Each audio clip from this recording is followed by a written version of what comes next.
If you watched my review for Sonic 1 through 3, you probably got the hints that I was reviewing Sonic & Knuckles this week. If not, you either didn't watch my prior review or never heard of Sonic & Knuckles. Either way, yep, that's what I played for this week's review.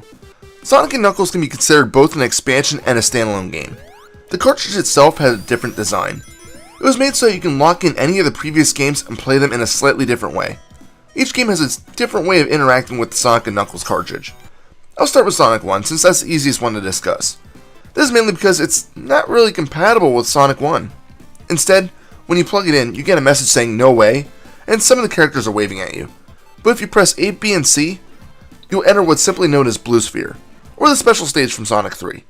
There's hundreds of stages available, and you can get passwords to resume where you stopped. It's a nice little diversion if you love that special stage, and these stages aren't features in Sonic 3. This is all you can really do when you connect Sonic & Knuckles with Sonic 1. So let's go to Sonic 2. There's not too much of a change, but instead of Sonic, you just play through Sonic 2 with Knuckles. As such, there's a few things to keep in mind. Knuckles isn't quite as fast as Sonic. He also can't jump as high, making some jumps a bit more challenging. However, to assist Knuckles, he can glide through the air, allowing him to traverse larger jumps with ease. Knuckles can also climb walls. This ability helps overcome his jumping shortcomings even more, and will be necessary at times, but more so in Sonic 3. Anyway, those are really the only changes with Sonic 2. You can still access the special stage, and once you get all of the Chaos Emeralds, you become Super Knuckles. Surprisingly, I was able to actually collect them all as Knuckles, so I can actually show you Super Knuckles.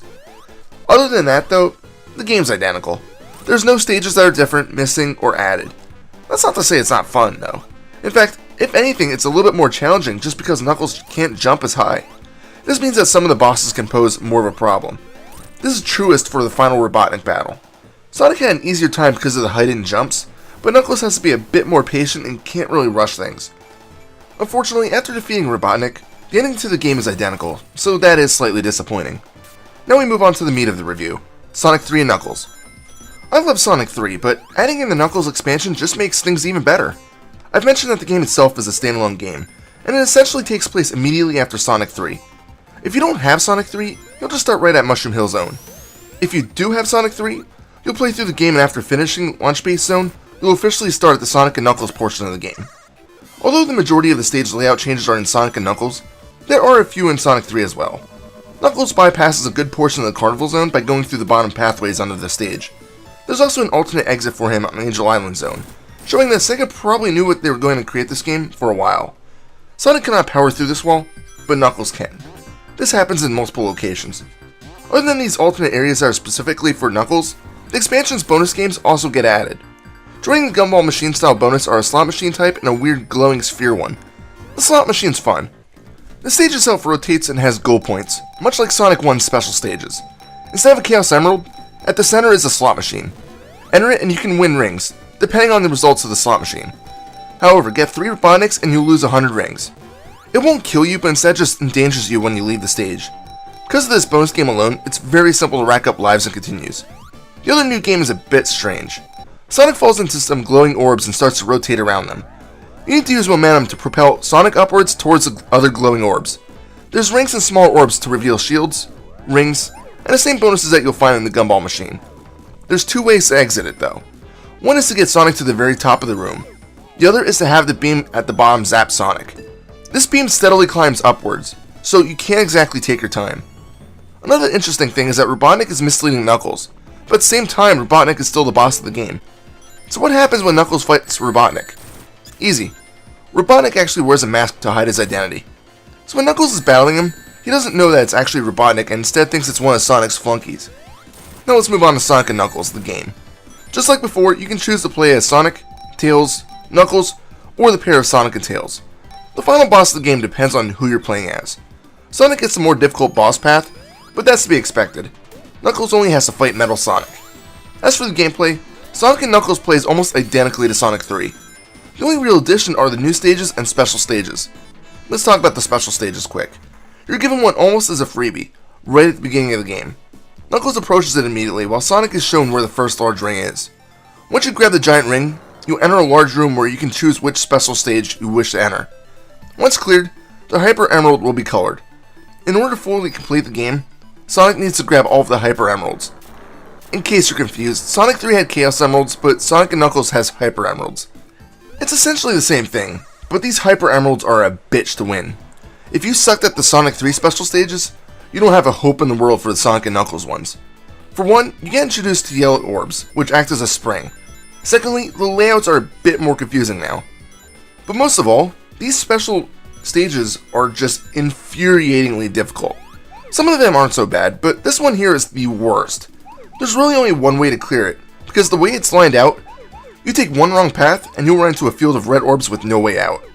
Once you clear all of the special stages, you can once again become Hypersonic, which gives you no additional benefits over Supersonic. He still becomes invulnerable, runs even faster, and drains rings at the same pace as Supersonic.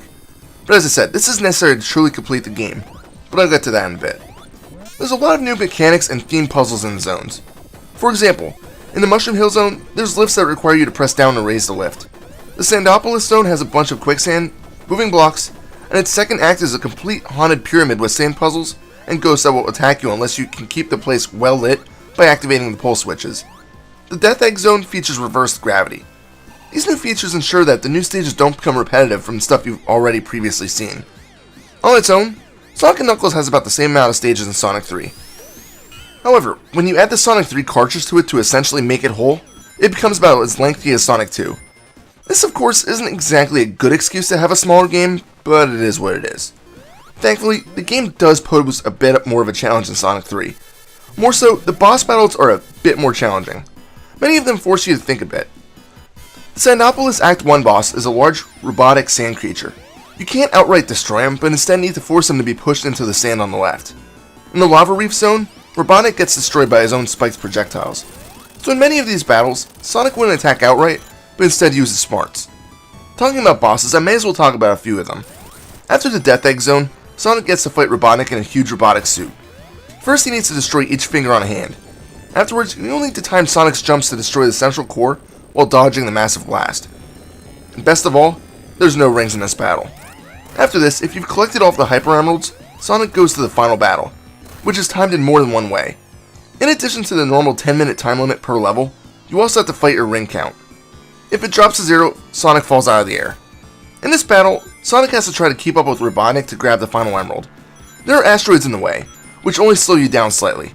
Thankfully, there are rings floating around so you can recharge, and if you can learn the patterns of where the larger groups of rings are, you can constantly loop the stage to recharge.